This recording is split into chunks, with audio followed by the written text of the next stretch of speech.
총선이 50일도 남지 않았습니다. 이번 총선에서 민생경제의 파탄, 민주주의 후퇴, 그리고 국격까지 추락시켰던 윤석열 정권을 심판해야 한다는 국민들의 뜻은 확고해 보입니다. 민주당은 국민들께 희망을 드리고 대한민국 미래를 준비할 수 있는 유일한 대안으로 이러한 민심을 담아내고 실현해야 하는 책임이 있습니다. 그러나 하나가 되어도 모자랄 시점에 도리어 민주당이 국민께 실망을 드리고 있어서 대단히 송구합니다. 저부터 책임을 크게 느끼고 있습니다. 이번 총선은 민주당을 위한 선거가 아닙니다. 벼랑 끝에 서 있는 서민과 중산층의 삶을 지키고 대한민국이 다시 도약할 수 있는 계기를 만들어야 하는 매우 절박한 선거입니다. 이러한 선거의 의미를 제대로 이해하지 못하고 헌신하지 않는다면 민주당은 큰 역사적 과오를 저지르게 될 것입니다. 민주당부터 단결하고 하나 되어야 합니다. 그러지 않고 분열과 갈등으로 총선에서 윤석열 정권을 심판하지 못한다면 정말 민주당은 물론 대한민국의 큰 불행이 될 것이라고 생각을 합니다. 이대로는 안 됩니다. 국민의 경고를 무겁게 받아들이고 문제를 바로잡아야 합니다. 누구나 잘못할 수 있지만 잘못을 바로잡을 수 있는 것이 훨씬 더 역량 있는 정당의 태도입니다. 민주당이 구축해온 공정하고 투명한 시스템 공천을 제대로 실천함으로써 국민께 국민으로부터 잃었던 실망을 다시 되찾고 신뢰를 드려야 합니다. 그리고 윤석열 정권 심판에 힘을 하나로 모아야 합니다. 민주당이 국민께 대안과 희망이 되도록 지금부터라도 뼈를 깎는 노력으로 민심을 받들겠습니다. 쌍특검법 재의결을 오는 29일 본회의에서 할 생각입니다. 쌍특검법은 국민이 그 정당성과 필요성을 인정하고 있습니다.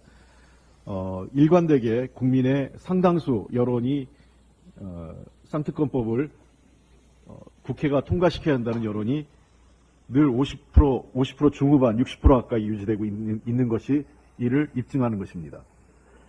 주가조작 범죄에 대통령 부인이 연루되고 사법정의를 팔아 사적 이익을 취했다는 의혹의 중대성에 비춰봤을 때 진상규명과 책임이 반드시 필요합니다. 아울러 윤석열 대통령을 정점으로 하는 권력 카르텔이 제 식구 봐주기로 진실을 숨기고 있기 때문에 이에 대한 국민적 분노도 매우 큽니다. 대통령의 정당한 이유 없는 거부권 행사는 자신과 가족의 죄를 숨기는 데 권력을 남용한 것입니다. 국민이 준 권한으로 국민의 뜻을 틀어막는 일은 매우 잘못됐습니다. 이는 반드시 심판받아야 합니다. 특히 국민의힘은 대통령의 잘못에 말 한마디 못하면서 지금까지 문제를 끌고 와놓고는 적반하장식으로 야당이 총선 전략을 활용하고 있다는 정치 공세만 하고 있습니다. 여당이 정략에 매몰되어 국민은 버리고 지지층만 강화하는 정쟁에 몰두하고 있는 것은 아닌지 되묻고 싶습니다. 여당은 힘없는 서민, 억울한 국민, 대통령에게 의견을 전달하고자 하는 핵심을 시간하면서 대통령의 부인 앞에서는 한없이 약한 자신들의 모습을 거듭나야 합니다. 한동훈 비대위원장은 본인이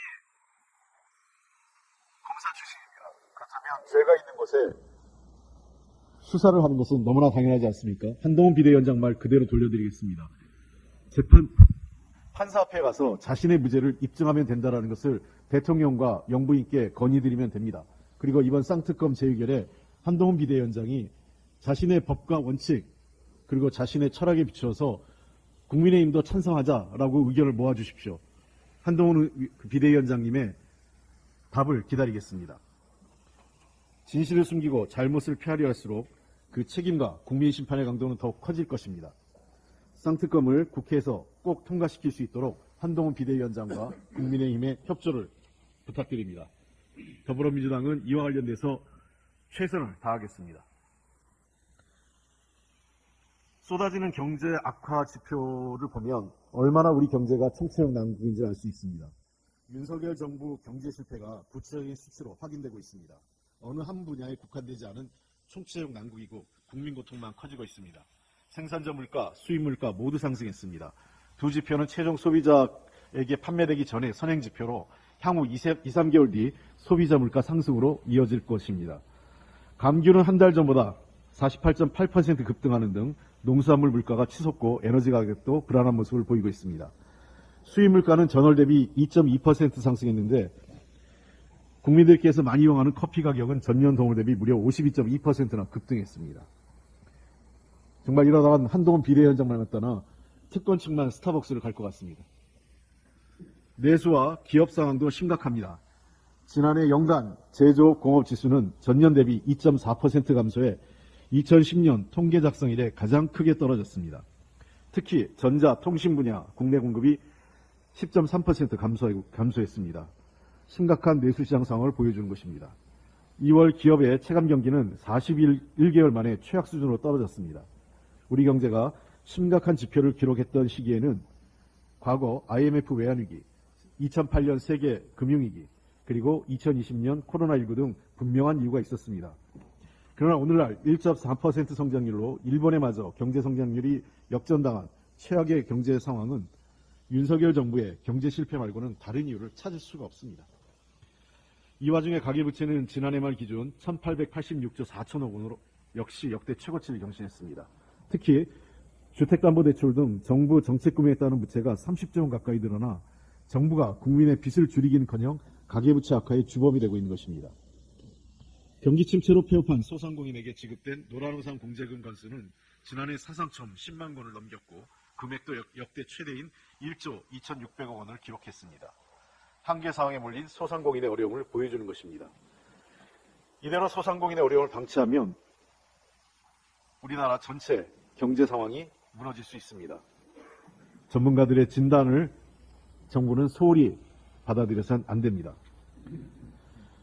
그러나 안타깝게도 정부는 경제가 파탄 지경이 되도록 손을 놓고 국민 고통을 남일 보듯이 팔짱만 끼고 있습니다. 잘못된 정책 기조를 바꿀 생각은 없고 자화자찬만 하면서 국민 분노만 키우고 있습니다.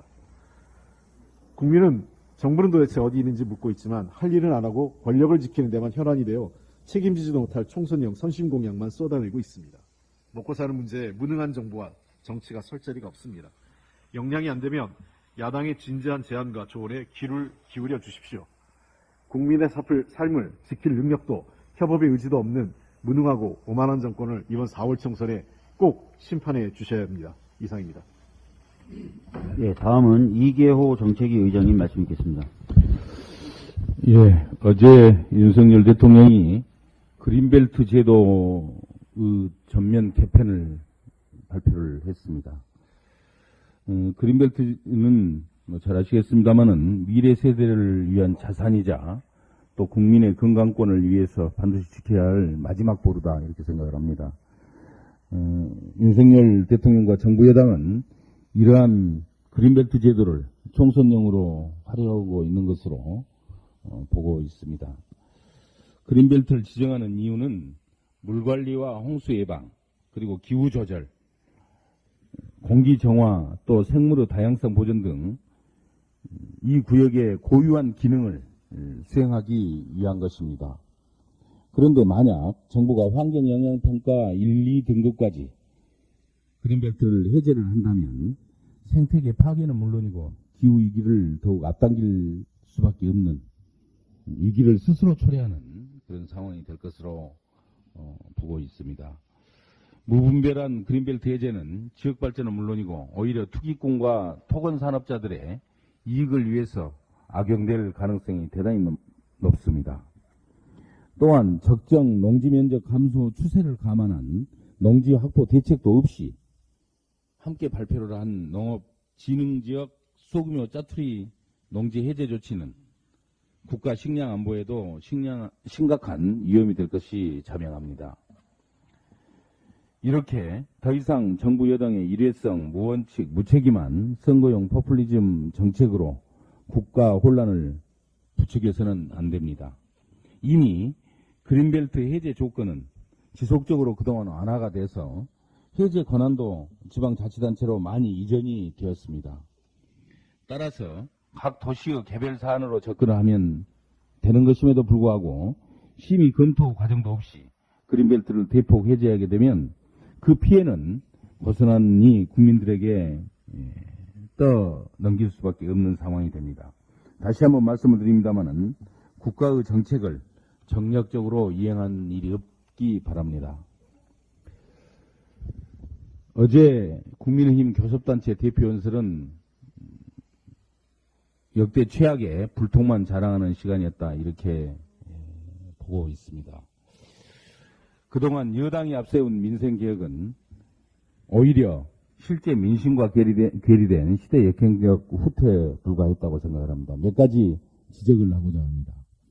우선 노동개혁의 민낯은 노동시장 유연화로 주 69시간제를 공고화해서 저임금 장시간 노동체제를 유지하는 것이라고 생각하고 있습니다.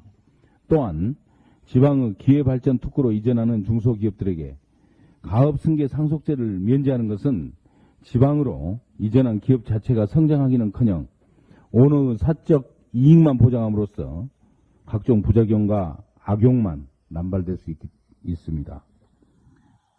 그리고 불법 공매도 해결을 위해서 적극적인 방안을 마련해야 될 정부는 아직까지도 실효적인 대책을 전혀 마련하지 못하고 금융개혁을 지체하고 있는 형국입니다.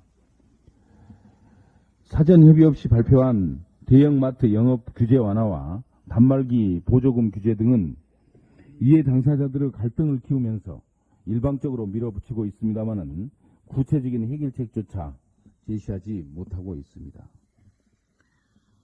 이렇게 정부 여당은 약속만 할 것이 아니라 국민을 위해 할 수 있는 일을 찾아서 하면 됩니다.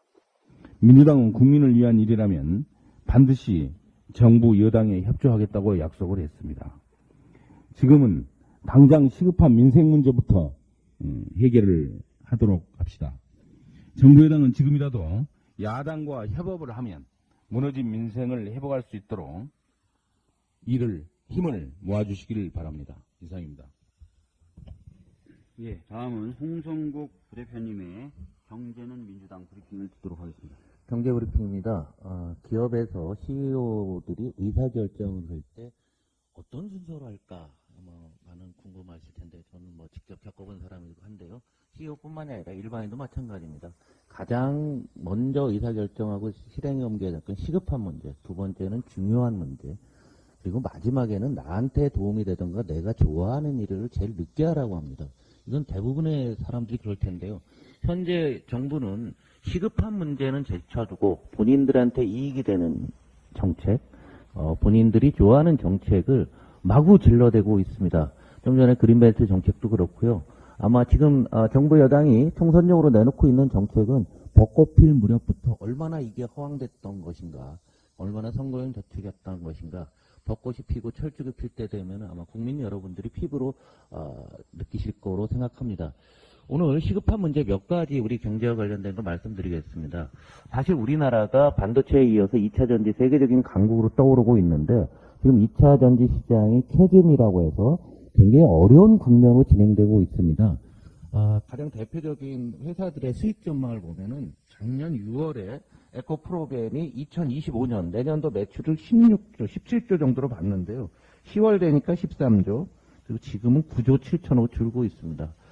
비슷하게 2차 전지 회사들은 앞으로 투자를 엄청나게 많이 해야 되거든요.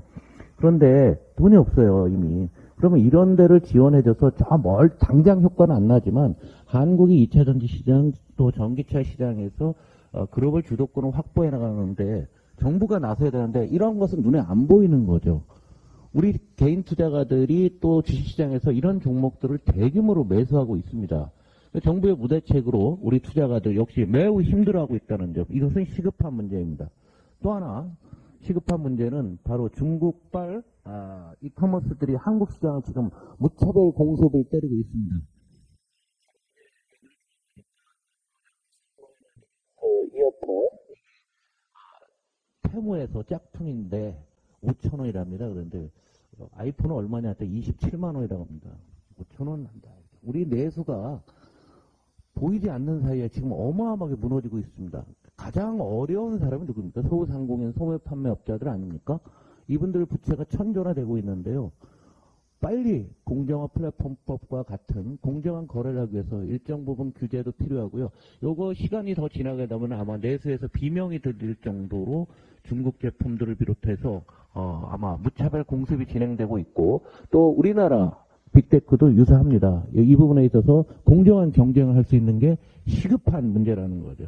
세 번째 시급한 문제도 놓고 보시면 진짜 가장 시급할지도 모르겠습니다. 그린벨트 해제한다고 그 지역 집값이 오르는 건 아니에요. 지금 부동산 경기가 얼마나 나쁜지 여러분들은 서울을 보는 거하고 지방에 계신 분하고 온도차가 어마어마하게 벌어져 있습니다. 지방 쪽 굉장히 어려운데요. 이것을 금융연구원이 분석해서 내는 것을 보면은 건설 회사들의 부채가 전체 부채의 한 10% 가까이 됩니다. 부동산은 14% 정도가 되는데요. 이 부실 부채라고 하는 게 얼마나 많은 어떤 회사냐면은 자기가 영업을 해서 돈을 거의 못 벌고 있는 영업이익률 마이너스 10인 회사들 거거든요. 그러니까 이런 회사들의 비중이 이렇게 많다라는 얘기죠. 너 왜 이렇게 어려운데? 그랬더니 고금리에 있다라는 얘기죠. 우리 태형건설로 부동산 PF가 134조인데 태형 하나가 4조 4천억 걸려 있습니다. 그럼 130조 남아있는 거예요. 이걸 매우 시급한 문제인 겁니다. 정부는 시급하고 중요한 문제를 해결해야 되고, 좋아하는 일, 자기한테 이익이 되는 일만 지금 내어붙고 있는 것을 우리 국민들이 잘 아셔야 될 것 같고요. 우리 더불어민주당은 시급하고 중요한 일 중심으로 정책을 개발해서 차근차근 국민 여러분께 다가가겠습니다. 경제는 민주당이었습니다. 예, 다음은 이용빈 부대표님 말씀 있겠습니다.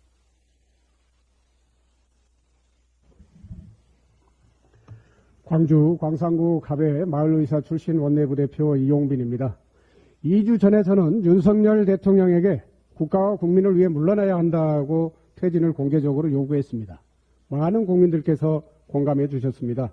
국민의 삶, 안전, 건강, 생명에 위협이 되고 있기 때문이었습니다. 막무가내 무능 검사 독재 정권의 의대 증원 계획 역시 이를 입증해주고 있습니다. 국민을 의사와 환자로 갈라치기 하고 국민의 생명과 의료계의 헌신을 희생양으로 만드는 총선용 기획쇼다라고 주장하고 싶습니다. 전공의들의 집단 행동으로 의료 대란이 현실화되고 있습니다. 환자들과 가족들은 발만 동동 굴며 불안해하고 있습니다. 대학병원은 신규 환자 접수를 받지 못하는 상황이 벌어지고 있습니다. 이번 의료공백 사태의 원인 제공자인 윤석열 정권의 의대 정원 확대 계획은 알맹이 없는 속빈 강정에 불과한 반쪽짜리 졸속 대책입니다. 국민들께서 요구하고 계시는 의대 정원 확대의 핵심 목표는 의료의 공공성 확보에 있습니다. 그러나 정부 안에는 공공의대 설립과 지역의대 신설, 그리고 지역의사제 도입 등 공공의료 인프라 강화 대책은 전혀 보이지가 않고 오로지 2,000명씩 5년간 1만 명 증원이라는 숫자 노름밖에 없습니다. 실현 가능성도 현실성도 없습니다. 정권 심판이라는 국민적 요구와 불리한 여론 흐름을 바꿔내기 위한 총선용 기획쇼이기 때문입니다. 자신들의 이익을 위해서 국민의 생명과 건강을 볼모로 의사들과 위험한 줄타기를 하고 있는 것입니다. 세계 최고의 의료 수준에 도달한 우리지만 수도권과 비수도권 간의 의료 격차와 필수 의료 붕괴는 심각한 의료 문제를 남겨두고 있습니다. 지방의 의료 사각지대 해소를 위해서 의료 인력 충원은 필수적일 것입니다. 의료 정원 확대 문제는 그 누구도 소외되지 않는 포용적 의료 체계를 만드는 기본 중의 기본입니다. 이재명 당대표가 지적했던 것처럼 순차적이고 점진적으로 정원시켜가는 것이 가장 현실적이고 바람직할 것입니다. 필수 의료, 공공의료, 지역의료의 공백을 메우고 의료진에 대한 보상체계 역시 합리적으로 재정비해 가야 할 때입니다. 이를 위해서 제가 늘 주장해온 것처럼 정쟁이 아니라 사회적 대타협이 필요한 시점입니다. 마지막으로 선후배 동료 의사들께도 간곡히 당부드립니다. 어떠한 경우에도 국민의 생명과 건강 그리고 안전을 경외시하는 행동은 결코 정당화될 수 없습니다. 의사의 본분은 환자의 곁을 떠나지 않는 것입니다. 국민의 편에 서주십시오. 환자 곁에 남아주십시오. 2월 14일은 안중근 의사가 일본의 사형 선고를 받은 날입니다. 그 의미를 뼛속 깊이 새겨야 할 날에 지난 14일 서울 한복판에서 일본 군국주의의 상징인 기미가요가 울려 퍼졌습니다. 대한민국이 아직도 암울했던 일제강점기를 겪고 있는 착각을 불러일으킬 정도로 대일굴종외교를 상징하는 치욕적인 장면이 연출돼서 매우 불쾌하고 참담한 심정이었습니다. 일본이 우리 대한민국을 얼마나 우습게 봤으면, 얼마나 자신의 아래로 봤으면 일왕의 생일 파티를 대한민국 수도 서울 한복판에서 기미가요까지 연주하면서 윤석열 정권의 무능외교가 정말 한탄스럽고 부끄럽기 짝이 없었습니다. 도대체 윤석열 정권의 대일 굴종외교의 끝은 어디입니까? 윤석열 정권이 말하는 물컵의 반이 서울 한복판에서 울려 퍼진 기미가요입니까? 일본의 군국주의를 옹호하면서 진짜 절대 왕정을 꿈꾸고 있는 것은 아닌가 묻고 싶습니다. 윤석열 정권은 지난해 한일 정상회담 이후 한일 관계 개선에 물꼬를 텄다고 홍보해 왔습니다. 그런데 일본 정부는 이것을 비웃기라도 하듯이 오늘 개최되는 다케시마의 날 행사에 차관급 정부 인사를 보낼 예정이라고 합니다. 윤석열 대통령님, 언제까지 일본의 눈치만 보실 겁니까? 언제까지 부끄러움의 몫은 국민이어야 합니까? 이제 그만 일본의 허상에서 벗어나십시오. 제발 대한민국 국민과 국익만을 위한 외교에 집중하시기 바랍니다. 대한민국은 민주공화국이지 일제치하의 조선은 아닙니다.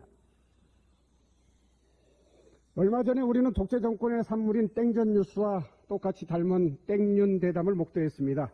디올백 금품 수수 피의자인 김건희 여사를 정치 공작 피해자로 둔갑시키기 위한 대통령의 처절한 눈물이만 기억나는 대담이었고, 김 여사를 최고권이자 절대 선명이라고 소신했습니다. 윤석열 민주정권의 최고권이자 절대 성역이 된 김건희 여사가 최근 공식 행보의 날개짓을 하고 있는 것 같습니다. 이해할 수 없는 자신감이 생긴 것 같습니다만 이것은 아나무인의 태도에 다를 바 없습니다. 윤석열 검사 정권 출범 이후에 누가 대통령인지 모를 정도로 대통령보다 전면에 나섰던 김건희 여사임을 감안한다면 지난 2개월은 참 길고 지루했을 것 같습니다. 김건희 여사의 활동 재개를 진심으로 환영합니다. 집거 2개월 만에 국민 앞에 나서려는 만큼 그 첫 번째 공식 행선지로 국민들께서 추천하고자 하는 곳이 있습니다. 그곳은 바로 대한민국 검찰입니다. 검찰에 출두해서 단독 사진도 찍고 모든 언론의 메인도 장식하십시오. 그러면 모든 국민께 환영받을 것입니다. 검찰 자진 출두 전에 도이치모터스 주가 조작 사건과 디올백 수수 사건에 대해서도 대국민 앞에 죄를 시인하고 머리 숙여 사죄 드리는 것은 절대 잊지 마십시오. 국민 여러분, 이번 총선은 윤석열 검사 독재 정권을 심판하고 끌어내리는 윤석열 탄핵 국민운동이어야 합니다. 국민 여러분께 간곡히 호소드립니다. 절대 왕정인 듯 착각하는 김건희의 나라 이제는 종식시켜 주시기 바랍니다. 무능한 윤석열 검사 독재 정권과 그 추종 세력들을 반드시 심판해야만 대한민국이 바로 설 수 있을 것입니다. 무너진 민생 경제를 회복할 수 있습니다. 검사가 주인인 나라가 아니라 국민이 주인인 나라, 시민이 주인인 나라를 만들어야 합니다. 민주당과 함께 대한민국을 바로 세워주시기를 간곡히 부탁드리겠습니다. 국민 곁에는 언제나 민주당이 있습니다. 감사합니다. 다음 주철현 부대표님 말씀 듣겠습니다. 네, 전남 여수시갑 주철현 의원입니다. 국민의힘 공천에서 대표인재를 지지하느냐 반대하느냐가 공천을 받는데 1%도 영향이 없다. 이게 민주주의 정당이다. 국민의힘 한동훈 비대위원장의 이틀 전 발언입니다.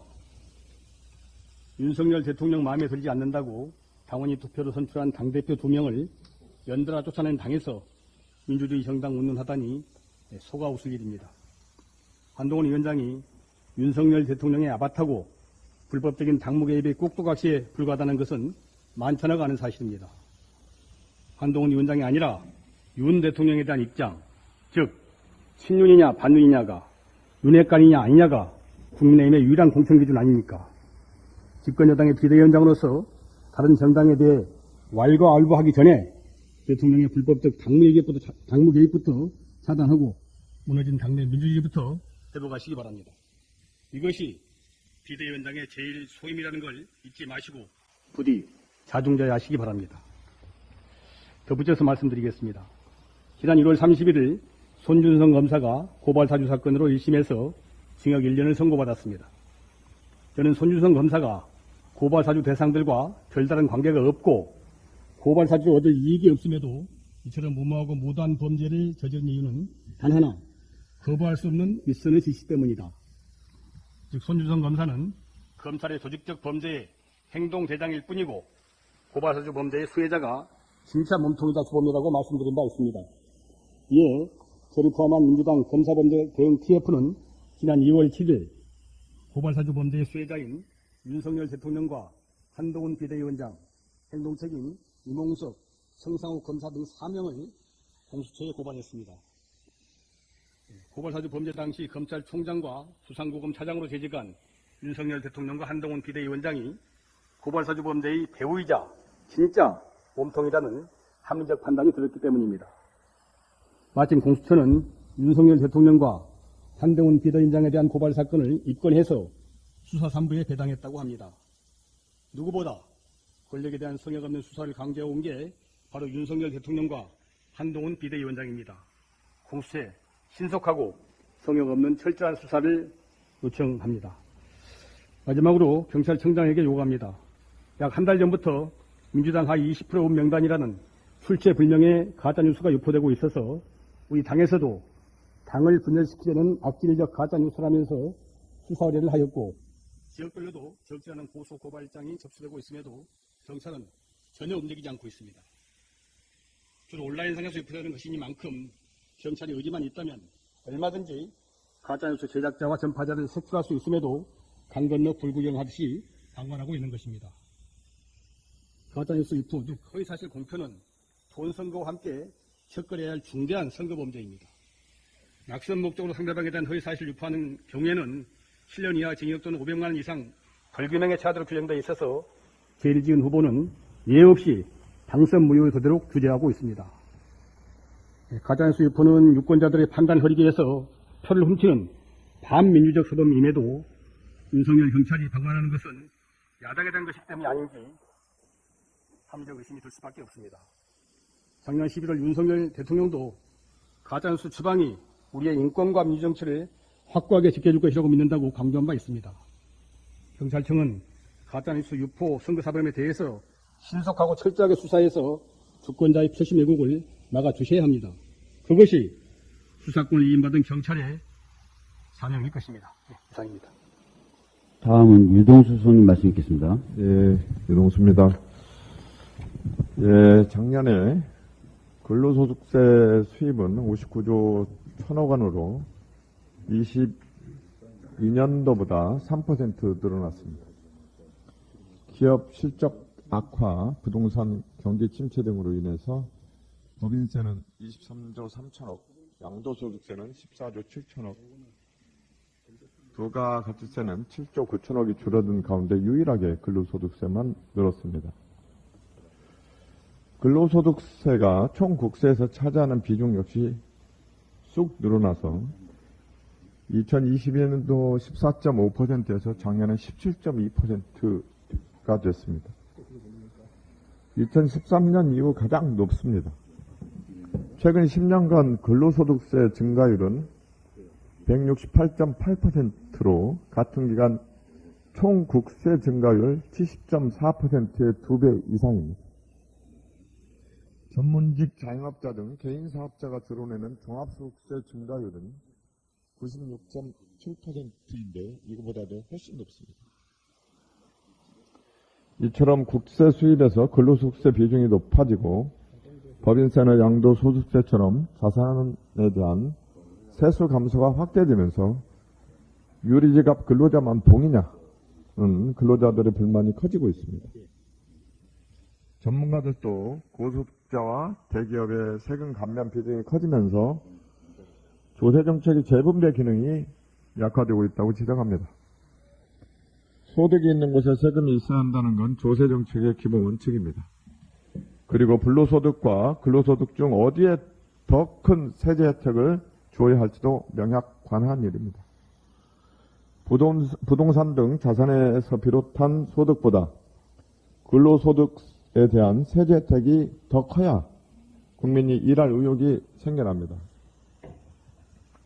저는 어제 10년째 제자리였던 근로소득 세액공제 종합산출세액 기준을 130만 원에서 180만 원으로 50만 원 상향하고 소득구간별 공제 한도도 늘리는 소득세법 개정안을 발의했습니다. 특히 소득구간별로 기본 공제 한도를 총 급여 3,300만 원 이하에는 16만 원을 정액했고 7천만 원 이하에는 9만 원, 1억 2천만 원 이하는 5만 원씩 확대해서 저소득층에 대해서는 더 큰 세제 혜택이 돌아가도록 했습니다.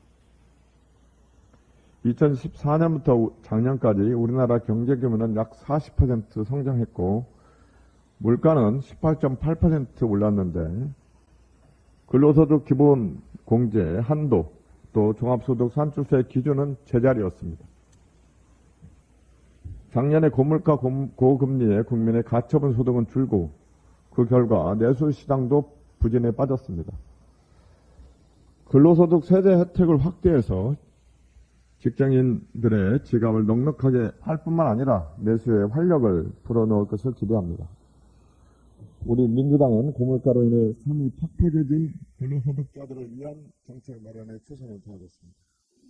특히 근로소득에 대한 세제 혜택을 대폭 확대해서 윤석열 정부의 부자 감세 정책으로 박탈감을 느끼는 직장인들의 실질 소득을 늘리겠습니다. 이상입니다. 마지막으로 저도 몇 가지 말씀 좀 드리겠습니다. 오늘 저는 세월호 가족분들하고 함께 KBS 앞으로 갈 예정입니다. KBS에서 올해 세월호 10주기를 맞아서 준비하던 다큐멘터리가 결국 중단됐는데요. 거기에 항의하는 기자회견에 참석하기 위해서입니다. 4월 18일 총선 이후죠. 이때 방영되는 다큐멘터리가 총선에 영향을 미친다는 말도 안 되는 이유로 방영 시기를 6월로 미루려고 했고 결국 제작이 중단됐습니다. 얼마나 이 터무니없는 일인지 KBS 구성원들도 목소리를 내기 시작했는데요. KBS 시사교양 PD들이 목소리를 냈고 또 KBS 기자협회에서도 목소리를 냈습니다. 이런 내용이었습니다. 10년 세월호 안에 학생들과 같은 나이였을 또래들이 대학을 졸업하고 사회에 나와 일을 하는 시간이다. 작년 입사한 신입사원을 비롯해 KBS에서 일하고 있을 그 또래들에게 이재원 TV제작본부장의 결정을 어떻게 이해시킬 수 있을까? 지금 우리는 4월 16일 하루를 기억하고 그 의미를 담담하게 공유하는 방송 50분을 못 만드는데 주 300여 시간의 방송을 만들 이유를 어디서 찾아야 할까? 이런 자조 섞인 물음이 아프게 다가옵니다. 국민은 국민의 수신료로 만든 세월호 다큐를 보고 싶습니다. 세월호를 정쟁거리로 만드는 일을 멈춰주시기 바랍니다.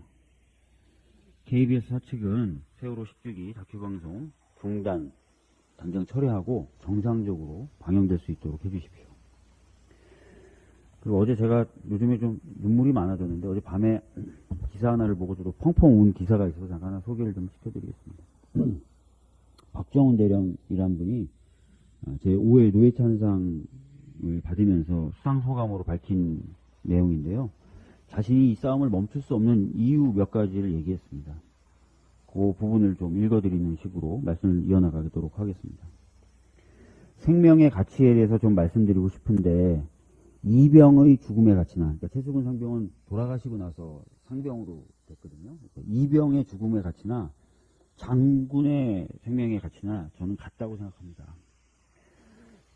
생명의 가치는 많이 가진 부자나 그러지 못한 가난한 사람이나 또는 권력이 있는 사람이나 권력이 없는 사람이나 누구나 다 그 목숨의 가치는 동등하고 비록 한 병사의 목숨의 가치지만 이 지구의 무게만큼이나 무겁게 받아들여야 된다고 저는 생각합니다. 그래서 저는 그 병사, 그 일개 병사의 죽음 앞에서 제가 다짐했던 그 약속이 너의 죽음에 억울함이 남지 않도록 하겠다. 그리고 그 죽음에 책임 있는 자에게는 반드시 그 책임을 묻겠다라고 다짐을 하게 됐습니다. 라고 이유를 밝혔습니다. 또 이런 일화도 소개했습니다. 최수근 상병의 할아버지한테 찾아가서 이제 해병대 수사단이 조사했던 내용을 설명을 드리려고 하니까 할아버지가 이렇게 얘기하셨대요. 최수근 상병의 할아버지가. 자신이 80 넘게 이 세상을 살아보니 결국은 힘 있는 자들은 다 빠져나가고 힘 없는 사람만 처벌받을 것 아니냐. 수사 설명이고 뭐고 다 필요 없다. 가라.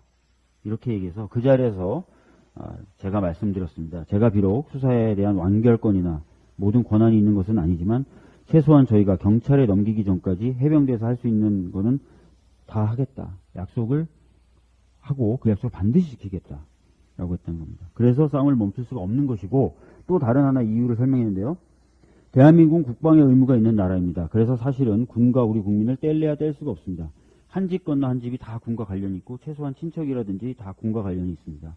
그 말은 최수근 상병의 이 억울한 죽음이 안타까운 죽음이 내 가족, 내 친척, 우리 모두 누구에게나 다 일어날 수 있다는 것입니다. 그래서 제2의 이런 억울한 죽음이나 안타까운 죽음이 없어야 되겠다. 그러려면 반드시 실체는 규명돼야 하고 거기에 책임 있는 자는 반드시 책임을 지는 것이 그것이 정의고 제2의 이런 사고를 예방할 수 있는 길이다라는 생각을 저는 하고 있습니다. 그래서 저는 이 싸움을 멈출 수가 없고 중단할 수가 없는 이유입니다.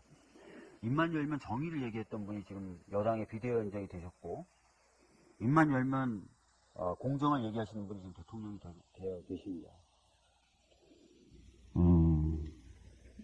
그렇다면 이런 말을 박정훈 대령이 할 필요가 없어야 되는데 이런 말을 하고 있는 겁니다.